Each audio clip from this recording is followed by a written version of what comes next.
So there you go.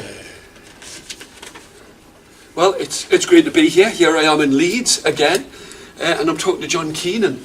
So, I mean, we haven't seen each other for quite a while now. I mean, we left Leeds in about '89. Yeah, we'll be around about then. Yeah. Yeah. Well, I mean, I've just got to say, I mean, it's like there couldn't be anybody more enthusiastic or more knowledgeable about music and different genres. What kind of music did you listen to when you were a child? The stuff on my grandma and granddad's gramophone, people like John McCormack, you know, Irish stuff, and then Billy Cotton's band show. Remember? Oh right, I do. Yeah, Wakey Wakey. Yeah. Yeah, that's what I grew up on, and then rock and roll came in. I remember hearing Heartbreak Hotel and thinking, wow, this is different. And then you got Rock Around the Clock, and music started to get a bit more exciting. You know, it was all ballads. It was all right. You know, when you're talking about Count McCormack, I mean, you've got like an Irish background. Oh yeah, my grandma and granddad were both Irish. Yeah. Right, because I mean, all the times that I've seen you, I mean, you've always like pushed folk music as well as like what's current. Yeah, well, you know that was part of my growing up. You know, because most Irish music had elements of folk in it. If it wasn't pure folk, you know, Hang Down Your Head, Tom Dooley, and all that. Of course, stuff, yeah. Which Lonnie Donegan adopted for skiffle. It's funny that skiffle like introduction in a lot of the early rock songs were basically like folk songs, but with a rock beat. Yeah, just folk songs with a bit more rhythm in it. Yeah. But there was like a big change. I mean, it's funny that you're not the first person who's mentioned like Heartbreak Hotel and Elvis Presley.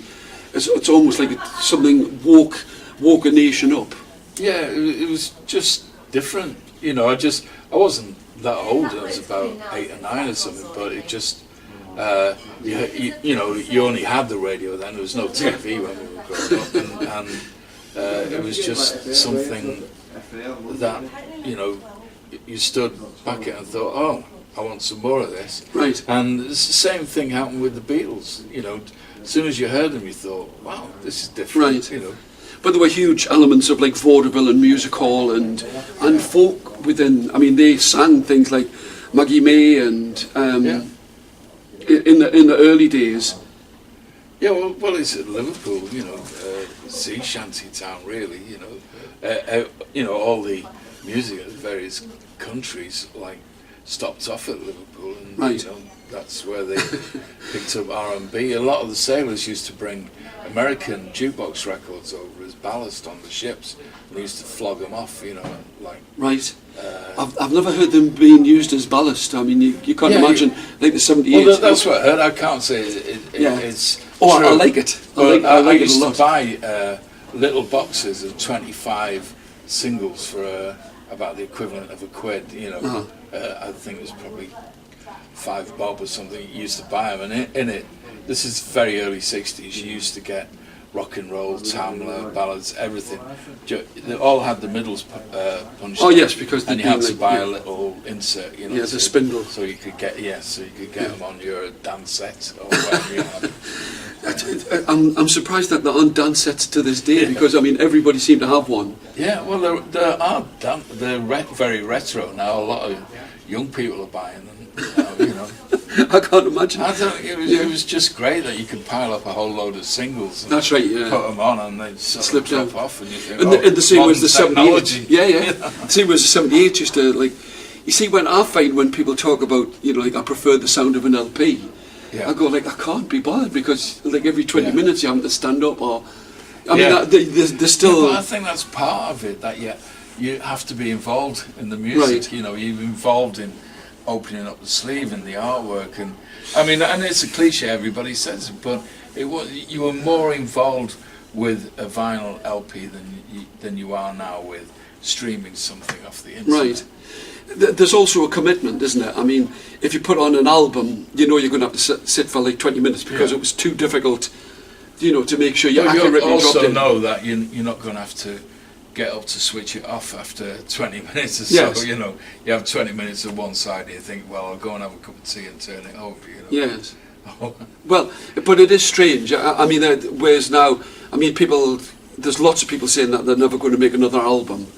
They're not going to stop recording, but they're just never going to release like 12 songs together. But there's lots of people now saying that they are going to make albums who've never made an album in their life. I think Jack White from the White Stripes, he's got his own studio and he releases a lot of his stuff on vinyl now. Right. You know, not even on any...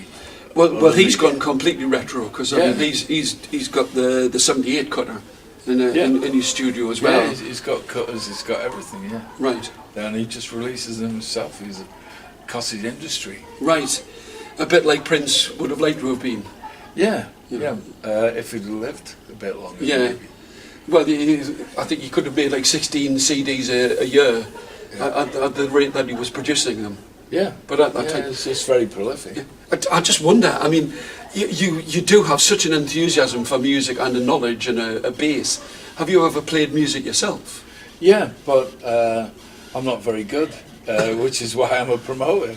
Right. You know, I used to write loads of songs, and in fact, I asked my youngest son, who's a musician, and he's got a little bit of a studio, whether we could record some of the songs I wrote 50 years ago, you know, because at that time I didn't have the confidence to put them forward. And now, you know, I look back at the singer-songwriters of the day, and sometimes they appear on BBC 4 or something, playing their songs acoustically, and you think, well, they're not that good either, you know, but they wrote the songs that became massive hits. But it is a big jump, isn't it, from sort of like sitting in the house, like singing to yourself, and then you have to get up and stand in front of people, I suppose, sometimes. It's, you know, I was never that confident to do that. And also, I don't have a great sense of timing. You know what I mean? I think to be a musician, you that's one of the essentials. Do you know, the very fact that you can recognise that you don't have a very good sense of timing? Well, you know, it's playing my own stuff is okay, but like with somebody else, I don't know when to come in. You know, all right. These are mere details, mere details. I know. But if you think about it, I mean, so like a band like Pulp, they everything gets faster and faster. I don't know how they do that steady rise, but it starts off quite slowly. But by the time they're finished, they're you know, it's as if they've got a bus to catch. Yeah, they're all going like crazy. Yeah. Well, I mean, it's interesting that you say that you didn't have the confidence, but you wanted to sort of like become a promoter. I mean, musicians wouldn't have anywhere to play if it wasn't for people like you who gave them a platform. What I mean, apart from lack of confidence in your own material, what was it that made you think you wanted to put on a show? Well, basically, I like going to gigs, and it was a way of seeing a band without having to pay to go in.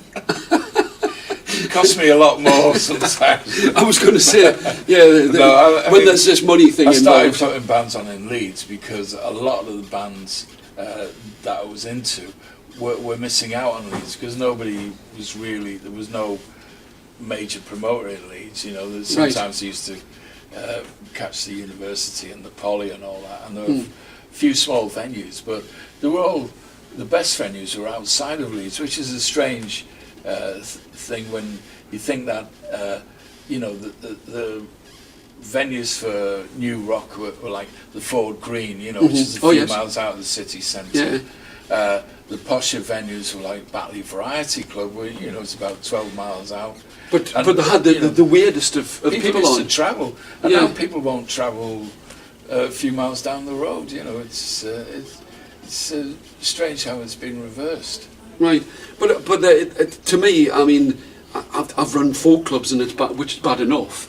Yeah. But because, and not bad because it's a folk club, but bad because it's almost like every time organising your own birthday party and you're hoping somebody turns up. Yeah. But for you, it must be like 300 times a year or more that you're trying to make sure. Well, it's funny, you know, as I've got older, I'm doing less and less gigs, and I've found after all these years that the less gigs I do, the more money I make. Right. It's weird, that, isn't it? Well, there's a certain. I mean, there is a. Yeah. When did you actually start putting on concerts? Well, the first concert I did was in about 1966. Right. When I was at art college, I was social sec. I was only 17. Right. And I was into music. Oh, you know, he likes bands. Right. You know, he can book the events and Right. stuff. And the first band that was your qualification. Yeah. You like music. You could start getting involved in management and agents and all of the other aspects of it. Yeah. And the first band I put on was John Mayall's Bluesbreakers. Oh, wow. And it was supposed to be with Eric Clapton. It was when that Beano album came out, you know. Yeah, just as he left. Beano, yeah. And the band turned up, and I was, you know, a bit disgruntled because it turned up with Peter Green and right. You know. oh, how difficult it was, yes. Yeah. Oh, it was this guy, yeah, who's this fella? I've never heard of him. Yeah. But this was at the time when, like, Eric Clapton, his God, was written on well, doors. Clapton sort of left John Mayall, and Peter Green took over, and as you know, along with John McVie and Mick Fleetwood, became Fleetwood Mac. Yes. But I think the drummer was at the time that I put them on was Ainsley Dunbar, who had right. been in the Liverpool group, the Mojos. Yes. And it was very, very strange. When I came to pay John Mayall, he had a real tatty jumper on, and his fingernails were black. Mm. And I found out only a few years ago that he was living in a treehouse in Manchester at the time. For quite a long time. You know, so yes. his fingers would be like that because he probably didn't have a shower, and you know. Yeah. And Do you think this to go with this kind of like voodoo, like Earth Father kind of image? Yeah, he was the ultimate hippie really at Yeah. the time. You know, he had longer hair than anybody else. That's right. And an authentic blues voice, because there was that thing of, like, can bluesmen sing the whites? You know, yeah, a lot of that stuff was influenced, you know, the Georgie Fame and Graham Bond and whatever, was influenced by... Long John Baldry and Steve Packard. It's an American guy, his name's gone straight out of my head, who wrote Seventh Son and all that. I don't know why I can't remember his name. But yeah, there was, he only died last year, I think, or maybe the year before. That's how old I'm getting, is like. But yeah, I used to be really into him, and his name's not coming into my head. But yeah, he was a major influence on a lot of the blues bands at that time. Right. And he was a white guy, and he wrote some great blues songs. Parchment Farm he wrote, you know, which. John D. Loudon? No, which John Mayall used to do. All right. But it'll probably come to me. Oh, no, but that's all right. We'll just say it because. All right. But that would be great. So these were quite early days of like people making their own music, still in the post skiffle era. I mean, there was still a newness to it all. Yeah. You know, to be doing fresh, this. You know, which I kind of feel sorry for the kids today, because every time, you know, you hear a new single on the radio, well, not every time, but a lot of it, is just overproduced, you know, and also tunes the whole lot, you know. Well, let's face it, with auto-tune, anybody can be a singer. Yes. You know. I've got to say, I like a rawness. I like it to sound as if it's sung by a human being and played by a human being. Well, so if there's a drop note here or whatever. That's why I promote live music. That is exactly what I like. I like the humanity of it. You know, the fact that people can make a mistake and laugh it off and all that. That's, you know, what you know, humanity is about. Otherwise, you know, everything would be robotic. A lot of music is robotic now. It's done to formulas and whatever. But well, yes, and there's a certain different aspect to playing. Are you playing to become famous and rich? Are you playing because you love the music? Yeah. It's something else that's... Well, you know, the Beatles made a lot of mistakes in their songs. You can hear them now. You probably didn't hear them at the time because they were like groundbreaking, but I thought, you know, that was a fluff, that was a mistake and all that. But, you know, they were great because of it. I love the thing that Jimi Hendrix said. So, like, every cat's copying me, even the mistakes. Yeah. You know, because but we couldn't hear them, but he was trying to. So, you were the social sec here in Leeds. No, it was actually in Southport. In Southport? Liverpool, yeah. All right. I was living in between Liverpool and Southport in Right. Formby Right. at the time. Eansdale, places I know Yeah, so well. Well, you know, one of my best mates was Timon Dog. Timon Dog, you know, yes. who played the folk circuit. I used to go around with him, even, you know, the cabin and all, when we were 15, 16. Really? I went to France with him, you know. He kind of burst onto the scene again in the roundabout the Sanjanista like Clash album. He lived in the squat with Joe Strummer, and he taught Joe Strummer how to play guitar. He used to go out busking with Strummer, you know, and get him to play a few chords while Timon played the violin. Right. So he was very influential on the punk scene. Yes. With Timon. But you know, he lives down near Brighton now and prefers to lead under the radar kind of life. Really? Yeah, he's still releasing stuff, still doing Oh, stuff. good. Yeah. Very good. It's funny because as I was driving down, I was just thinking, I wonder whatever happened to Timon Dog. I mean, was it dog shit on my shoes? Yeah, dog dirt on my shoes. Dog dirt on my shoes. It's the latest fashion, the latest thing to do. Yeah, yeah. You know, it's taking the piss out of fashion, really. You know. Oh, yes. Fashionistas. Yeah. Yeah. But a great player and.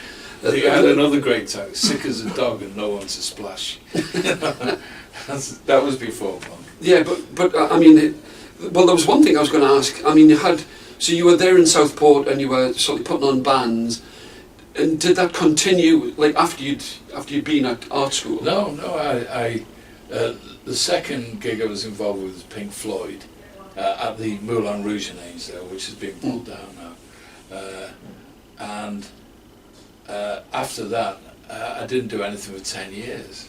All right. And I kind of thought back to those days and thought, well, I really enjoyed doing that. And I was working at YTV at the time, freelance. And what were you doing at YTV? I was doing different things. I trained as a film editor, but I went to work at ATV for a little bit, and I came back, and I just took any job. I did a lot of work on wardrobe because that was the highest paying. Because you got there before anybody else, and you finished after everybody else. So you got the breakfast expenses, the evening meal expenses, plus if you went over 10 hours, you got 1.5 extra time. 10.5, yeah. Over 12 hours, you got double time. You know, so wow. So I used to do that a lot, and I did unit assistant, and I did little bits of scene, worked on scenes for a bit. Carpenter's assistant, painters, any you held the nails and hammer. Yeah, any contracted job that came up. But it took me through for 18 years. 18 years I worked on contracts, and I was never out of work really during that time. Well, that kind of determination is what keeps keeps the wool from the door and everything else. Yeah, there were things I wanted. I just realised that there were kind of certain stratas at YTV, and I thought I'm never going to get anywhere here. So in 1980, I made my own films. I got 4 films onto BBC Two. From the Futurama Festival. I made the first films of U2 and but they put a veto on it because Bono said he was looking too fat. You didn't have a slimming lens at that moment in time. No, he was only about 17. I'm sure he'd be pleased to see it now. Right. But yeah, I made films and stuff, and working with some people I'd worked with at YTV, but they were pretty flaky. They try to rip me off. So I just thought, well, basically, I'm not going to do this anymore, and just basically, I took a partnership in the Astoria in Leeds. All right. And then from that, I took my money out and moved to the Duchess. Which is where 12 years. Yeah, which is where I met you, and so yeah. What effect? I mean, you're talking like started in '66, then you had like a 10-year break. What effect do you think the punk scene had on sort of like opening up places for performance? Because there was a whole thing changed, the whole industry changed almost overnight. Yeah, well, that's when I jumped in. I saw the punk scene as an art movement, not just Oh, a yes. music movement. You know, it's Yeah. like And an ideology, you know, really, as well. people were dressing their own way. You know, the press picked up on safety pins and plastic bags, but that wasn't. You know, I saw people with.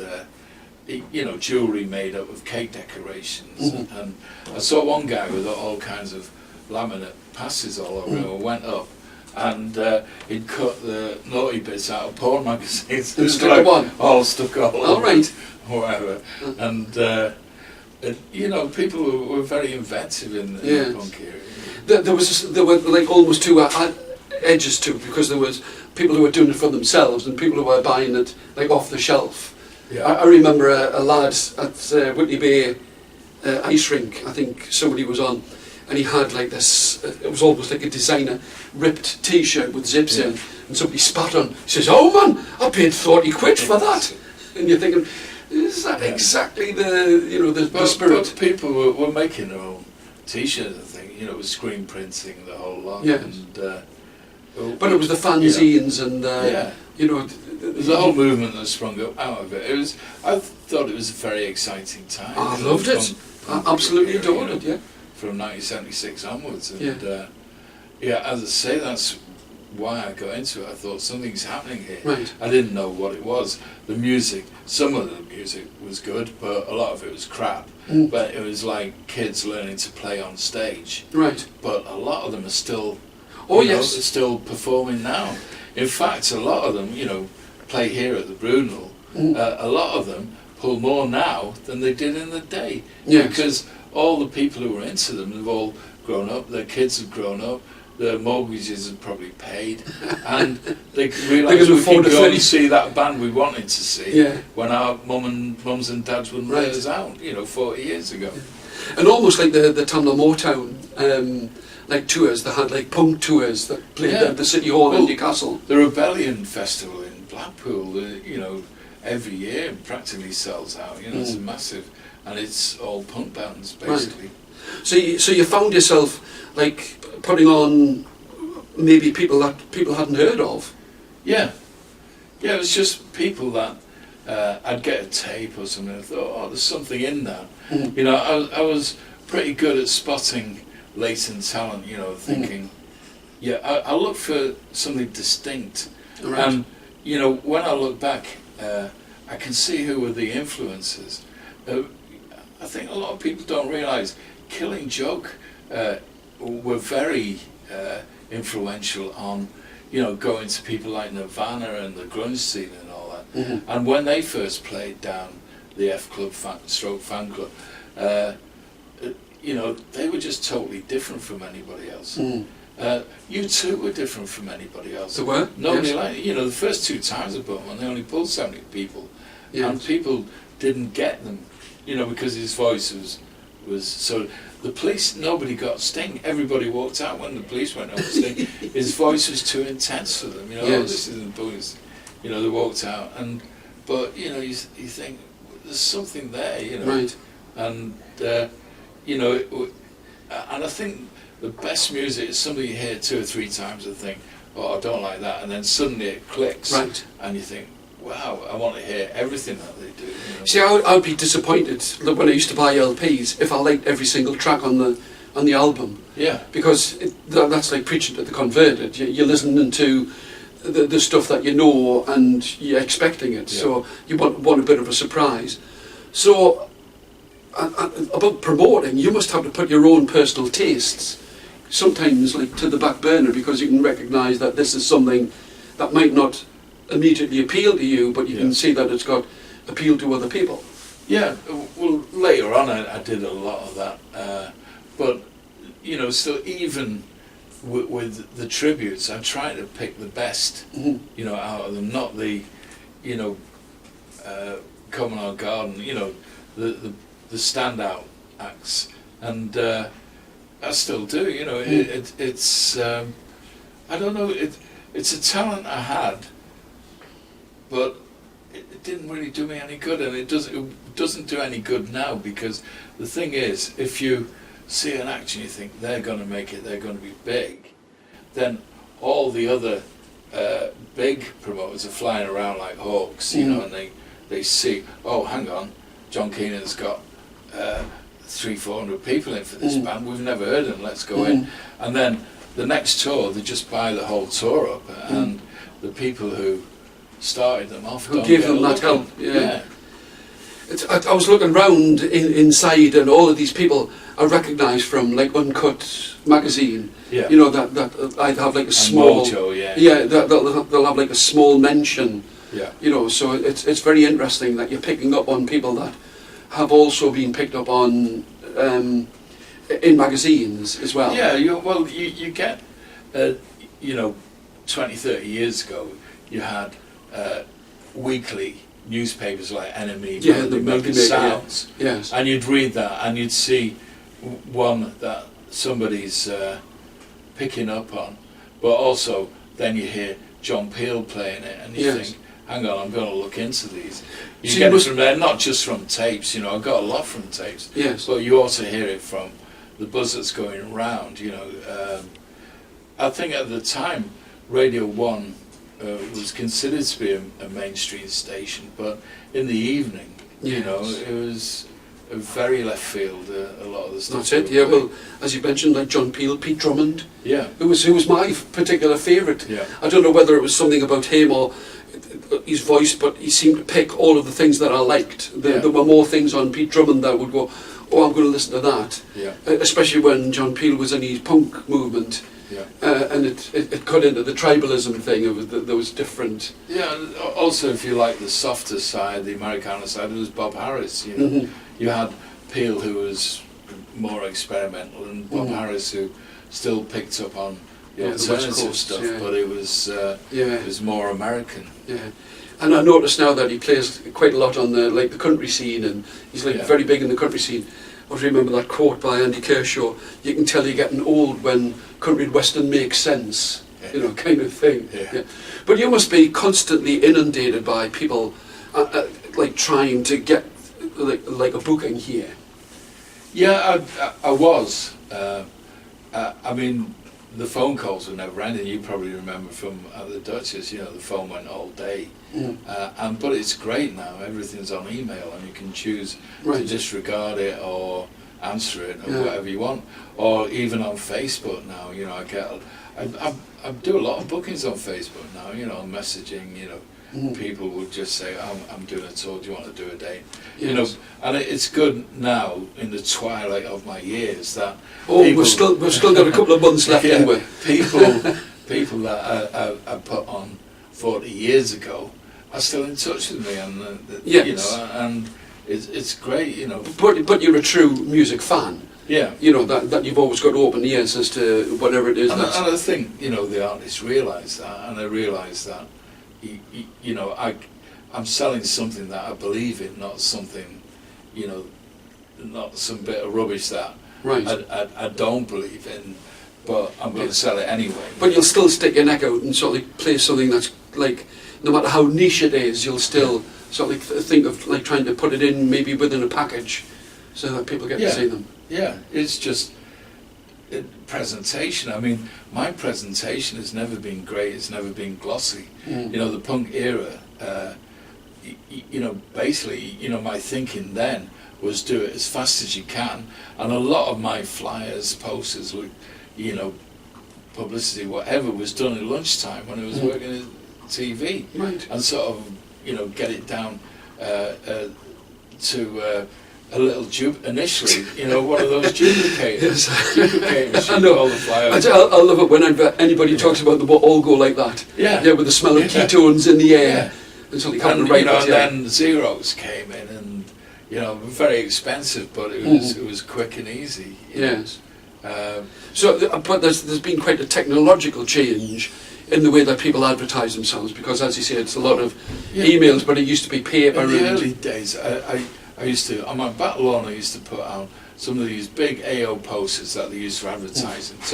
I used to get them from below the station, where, the guys who put the big posters all around town. And I made friends with the guy down there, and he used to give me the stuff they didn't put up. I'd turn them over, and I had about half a dozen pots of emulsion paint, which had watered down. And in my back garden, I used to do about 16 at a time of these. let them dry, roll them up, put them on the back of my bike with a pot of paste. Before I went into work, say on Emmerdale, 6 o'clock in the morning, I'd do an hour in town, putting these posters on all the shops that had closed down, the poster sites and whatever. But that used to be the thing. I mean, especially in Europe, you'd see all the lit fasses, all those like round columns, plastered, and everybody's plastering theirs on top of somebody else's. Yeah, but you know, they didn't have those in Leeds then. You know, nowadays all they've got to do is put an event up on Facebook and they think they're a promoter. You know? And I just think it does sound a bit like Confessions of a Fly, of a fly poster. Yeah. But you know, it's just so easy to do posters now. You know, whereas you know, I'd take all day to do a poster. But what you know, a good poster. I'm talking about. You know, you can do about 4 in an hour. You know, just on using Word or all anything. the, you know, all the applications. You know, Acro, PDF, or all them. You know, but all these posters. I mean, the posters especially for here. You know, the Brunel like social cover. They're sort of look very slick indeed. And the Brunel, they have a really good graphic artist, but he's very au fait with all the applications on computer, called Adam, and he I think he's responsible for a lot of the image of the Brunel. You know, I do my own posters and put them up, but sometimes they get shoved to the back because they're not as good as the stuff that Adam does. But there is, it's just like a huge amount of, you know, like slick artwork that's surrounding all the time. My thinking always was that the record at the time, I'm going 40 years ago, was that record shops are full of all this stuff, and it's basically why punk happened. So if you do something that's scribbled or just quickly, or you know, broke all the rules of graphics and all that, it would stand out more, and it did. You know, people would notice it a lot more. It's a funny old thing, isn't it? That it's the handmade stuff seems to certainly catch people's eye. Yeah, but it's like now, you know, cottage industries. You know, the best jam was the jam you got with a little stuck-on label. You know, with handwritten stuff. You know, not the stuff from Hartley's and all. Oh yes. You know that Robinson. It's funny, isn't it? I mean, I'm the same. I make analogies to food all the time. Yeah. But you've got this thing of say, like the homemade jam and the homemade music, so that it's got like a little bit of humanity in it as well, that appeals to. Yeah. But sometimes people fake that now. Companies fake it. Now I have heard tell that when you like some of the bigger agents make the advertiser look more distressed, more handmade, yet there's like a big publicity machine behind it. Yeah. You know, it's like all these people who make it. Oh, they made it. You know, they were sat in their bedroom and they recorded this single, and it became a YouTube hit overnight. And then, you know, once they've made it, you discover that there's a whole machinery of a major record company behind it all along. So for you, it must be what you actually get to hear, not so much what you see. It's like a gut reaction to. Well, I find a lot of new stuff on the free CDs you get on Mojo and Uncut. You know, you listen to that and you think, oh, I like that. I'll check them out. You know, that's the way I find new music now.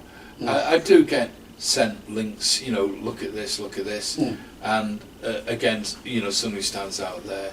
But I don't do a lot of new breaking music now, because for the reason I said before, is basically as soon as it looks like they're going to make money, the big guys, you know, with basically thousands behind them, just buy them all up, you know, and the small provincial promoter doesn't get a look in. Right. But you must feel quite proud that you've sort of helped a lot of people. I mean, as you've mentioned, people like the police and sort of. Well, it's like, you know, seeing a distant nephew or something when he's a little kid. You know, it's not necessarily blood. Yeah.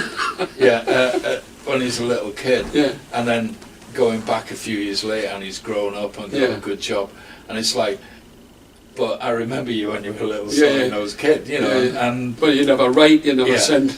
Yeah, I know. Yeah. It's a bit like that. Yeah. And but I like that idea. I like the idea that I knew them when they had nothing and needed a bit of help. Yeah, well, this is it. I mean, it's a fine balance in between, like, getting bums on seats, your preference, and what you're trying to sort of show to people. That's the great balancing act that you do. Yeah, you know? Yeah. I mean, I do it because I enjoy it. You know, it's what I've been doing for 40 years, and I'm still doing it now. You know, in my 70s, and I would have retired if I didn't enjoy doing it. Yes. Okay. So you said that you'd sort of partaken in with the Adelphi and then sort of the Duchess of York, which is where I met you. Yeah. I mean, for me, it was an absolutely fabulous musical journey. I mean, I played folk, but I also loved. I saw like Pink Floyd and Savoy Brown. There was one concert in the Newcastle City Hall. It just seemed to be colours, but you would have like quite a mixture of people on, like Chicken Shack and Robin Trower and Bad Manners and lots of different people. Across the border. I mean, that was the beauty of the Duchess. Everybody remembers it fondly, but you know, it wasn't always the same kind of music. You know, on Monday I used to go for a folky Americana. On a Tuesday I'd have, I forget, soul or something. On Wednesday I'd have glam rock. You know, Thursday, Friday I'd have blues. Saturday I'd have mainstream rock, rock, or whatever. But But you had some. I mean, like I say, I used to have nights where I'd say, I'll target that for Thursday's alternative. You know, for a well, I used to work kind of like audience. most nights. I mean, Saturday afternoon was a riot. I mean, with the Prowlers, with the usual crowds who basically used to like Newcastle Brown and breaking the bottles underneath the hobnail boots. Yeah. So we'd collect egg boxes full of sort of like broken glass. You know. Yeah. Most people had sawdust. You had broken Newcastle Brown bottles. Yeah. I know that was the thing in those days. There wasn't as much choice as there is now, and most of the stuff we sold Newcastle Brown and Holston Pills, and that was it. I remember for draft we sold more Kronenberg than any other pub in Leeds, and I won a competition with the brewery to go to the to where it was brewed, and Strasbourg, I think, or somewhere like that, and I couldn't go because I had too much on. Yeah. And the brewery manager was a bit pissed off with that because I think he wanted to go. Yeah. You know, and I just said, sorry, I can't make it. You know, I'd rather stay here and see the Steve Gibbons band and go to Strasbourg. Yeah, all these people I saw. Big tanks being filled. You know? I mean, it was amazing because, I mean, there you were. It was it Vigalina was on? Yeah. Yeah, around at the bottom right beside the Corn Exchange. Yeah, it's the Hugo Boss shop now. Yeah, I've seen that. Yeah, but it was like very tribal because like the different people came in, different crowds, different clothes. Well, that's it meant different things to different people. You know, it wasn't just one. No, it wasn't just one music venue. Fans. It wasn't, you know. There were like different crowds that I was appealing to across the board. I used to quite like because it would be different drinks that would be like popular, and different clothing, and so like in spiral carpets crowd, and there'd be the crusties who'd come in with their kit bags.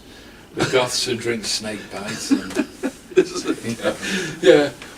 but I mean it was a great venue, and like I say, music for me.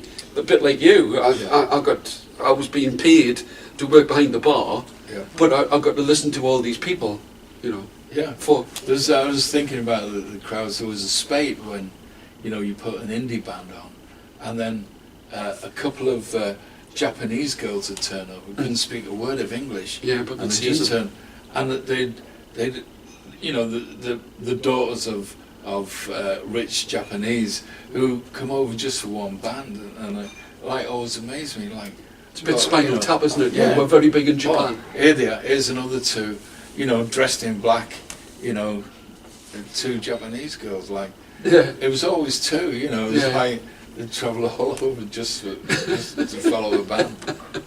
Well, it would have been unsafe if there was more than two of them. Yeah, I suppose, yeah. You recently put a poster on your Facebook page about Futurama 5, I think it was, about 1983. Yeah. It's like, what a, like 2 days at the Queen's Hall. Yeah. I mean, what possessed you to put, I mean, basically rollers and killing Joe. Well, I did 6 Futurama festivals in all, and they were always, the first one headlined Hawkwind on one night and Public Image, Johnny Rotten on another night. The first one, you had people like OMD and Echo and the Bunnymen, Tear Explodes, but also mixed it in with, Roger Ruskin Spear from the Bonza Dog Doodah and I'm for the wardrobe. Time and Dog and all, he was obviously going to go in and lots of bands who eventually made it. So the next year, I think Smith, didn't you? Well, had 1980 I had U2 and Echo and the Bunnymen again, and Robert Fripp and Susan the Banshees and Hazel O'Connor, loads of those. And the fifth one was I had the Bay City Rollers headlining, and the Smiths were a couple of acts below them, but actually Morrissey refused to go on because he thought it was demeaning for them to go on before the Bay City Rollers. He wanted to go on afterwards, and the whole reason I put the Bay City Rollers on was a bit of light relief. The whole day, a lot of the bands were dark and doomy at that time, and the other night on that bill I had Killing Joke and the Cults and all those, and I just thought I'll put something in that people will leave with a smile. It was the last band of the day. It had worked with Gary Glitter in 1980, put that on, and people loved it.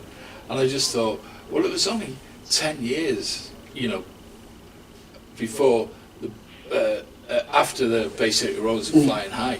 So all the punks who were 18, 19 would have been listening to the Bay City Rollers anyway, before the musical snobbery kicked in.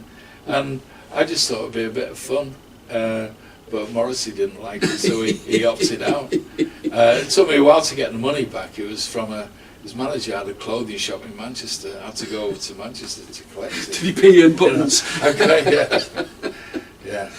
Oh. But it was all fun. It was a lot of work, but I really loved it. I mean, that really comes across that you just love it. So it's. It was like a challenge, give me more, like almost masochistic, and so my brain was racing all the time going through those events, The second one was really successful, and John Curd in London heard it was a success, and I went on holiday, and when I come back he booked the Queen's Hall for the following year for a rip-off festival called Days of Future Past, even rips off the future bit. And so I had to move it to the Bingley Hall in Stafford. And I did Simple Minds there, and Bow Wow Wow, and Bauhaus, and wow, what a mixture! All those people, See, I'd go to a like a 2-day festival like that because there's such a mixture. Well, I was trying to keep it. Keep a variety of acts and make it entertaining, and I did think about the running order, and I'm not going to put this band next to that because they're too similar. Put them away from there. Right. There's a fair amount of thought went into the billing of it, and at the time, I was only paying the bands like £100 or whatever, and a lot of them went on to, be making $1 million a gig. I was going to ask you, was it always like the support acts always seem to get 50 quid? Yeah, they still do. I know. It's a bit like that thing, something, if you want to win like £250 on the television, but it was £250 15 years ago when it was something. Yeah. Now it's kind of like neither here. Bands playing pubs still get about 120 quid. It was 120 quid 20 years ago. Yeah. Oh, well, such as if you ever think you're going to make money from music. Well, that's it. But I think, you know, the musicians now, they do it because they enjoy doing it. They don't do it to make money. I think most are aware that, you know, they've got to have a proper job, and the music comes second. You know, if they want to bring a family up, that is. Yes. You know, if they want to starve in a garret, then yeah, stick to your music. yeah, and live in a transit in a pressure cooker with 3 other people who you can't stand breathing. It's going to get worse to them with Brexit. You know, they're going to go Of course. back to Carnets crossing borders, carnets, taking all the gear out of the van, being there at the border, putting it all back in, and if the customs don't like you, they keep you waiting there, so you miss your gig. Yeah. You know? Oh, I know. So going back to those days, it's like everything's retro now. And I mean, there's one thing I was going to ask when I was looking at the list of people you've got over the coming months. What role do tribute bands play in sort of like making sure that there's like a good, solid representation of music, live music? Well, you see, I when I first started putting tribute bands on, I used to get a lot of stick from the music purists. You know, you can't do that. And I says, well, it's no different to the Halley Orchestra playing the music of Mozart or anything else. It's keeping the music alive. And basically, if you go and see a tribute band, you're getting all the best songs of that certain artist rolled out. And if the band's good, sometimes they're better than the original band were. Well, yes. Because you think of the bands of the 60s, a lot of them didn't play on the records, they got session men in. Right, And, you know, because it was a lot cheaper with the record companies to get somebody who could actually play well to do the backing. They did it with the Beatles, you know. That's right. When they started, drummers they had a couple of drummers. It's funny when you were talking earlier about like the Sex Pistols, you know, the fact that I mean, production-wise, it's fantastic. Playing-wise, it's absolutely spot on. It's so different from the I'm learning on stage. It's like fantastically well played and brilliantly mixed, and really well played. There's another thing I was going to ask you about, and you've got people like Miles Hunt and Ian McNabb, who are perhaps known from like the Wonder Stuff and the Icicle Works, but they come and do an almost solo acoustic gig. Well, you know, that's what I like. It's what I started at Corks, which is basically a small room that held about 110 people, and it was basically I asked a lot of them, you know, just come and do your hit songs with you and a guitar, just keep it slimmed down, and you don't have to pay a band or anything. And we just split the door and you can't have a fight with 80-20, whatever, you know, and make it a good night. And you know, if they're a good artist like Ian McNabb and Miles, and if you're a good player and have the charisma, then you can keep an audience enthralled and entertained. That's right. Well, I think it's quite an old adage that what sounds like a rock song. Hang on.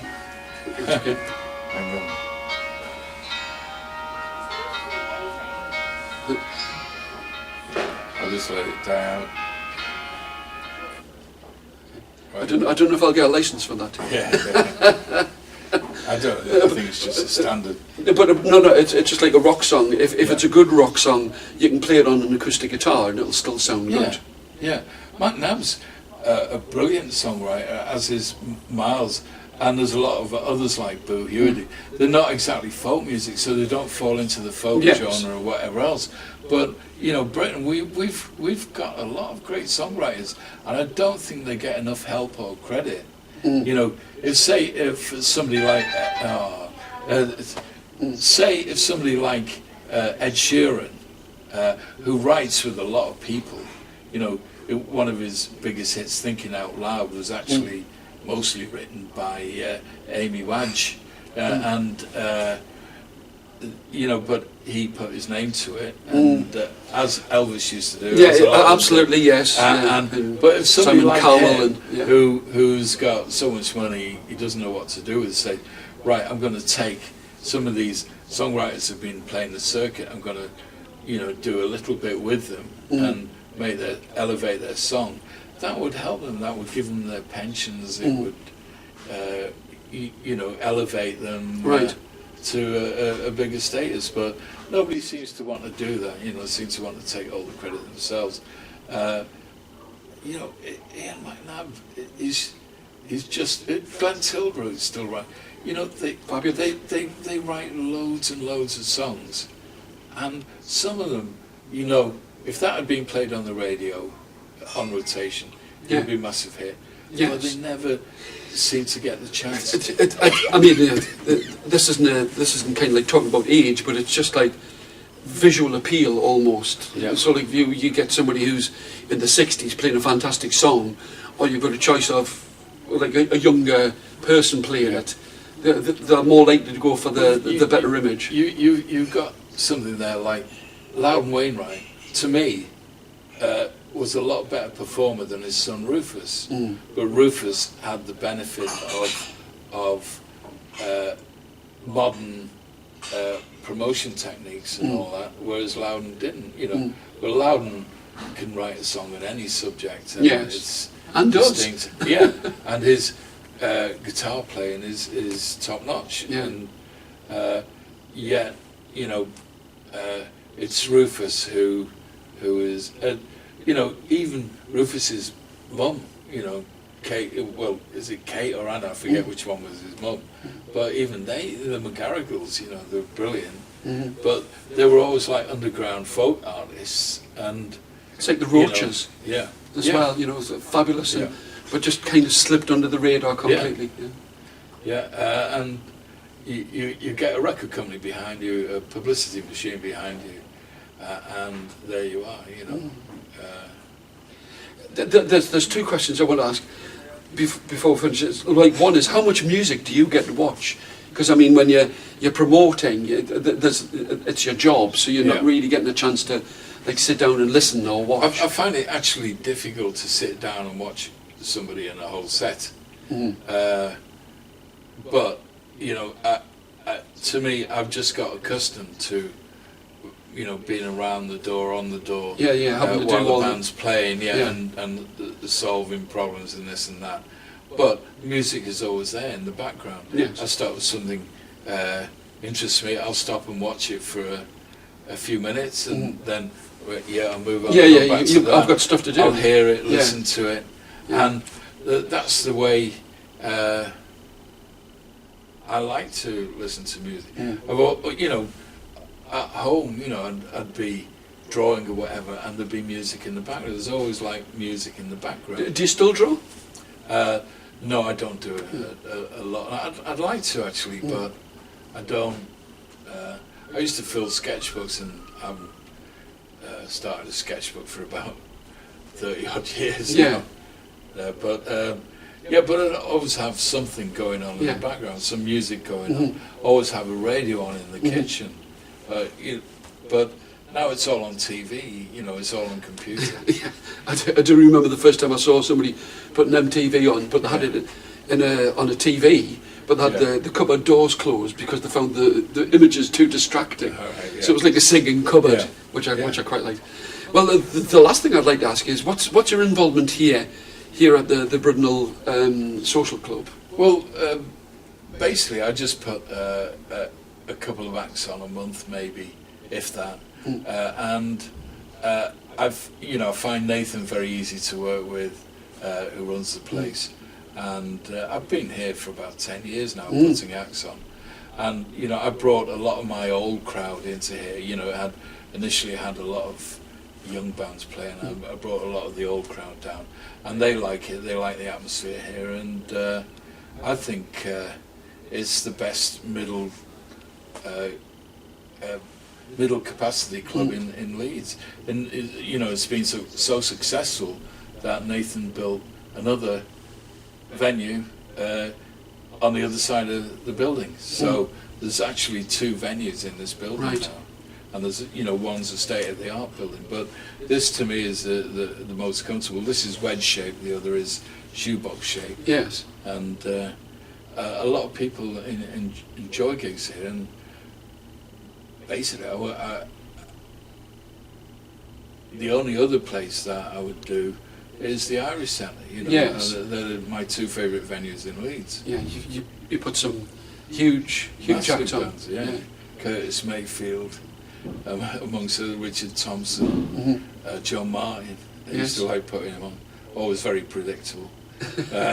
Unpredictable, I was going to say. Yeah. He was always very Yeah. pleasant with me. Yeah, You know, so- he's always great with me, but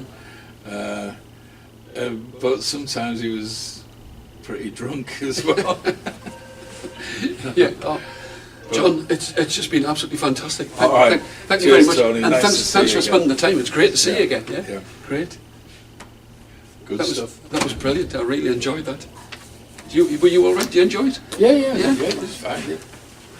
Just like having a conversation. And that's the idea. Yeah. You know when I said it's like a chat, Yeah. not an interview. Yep.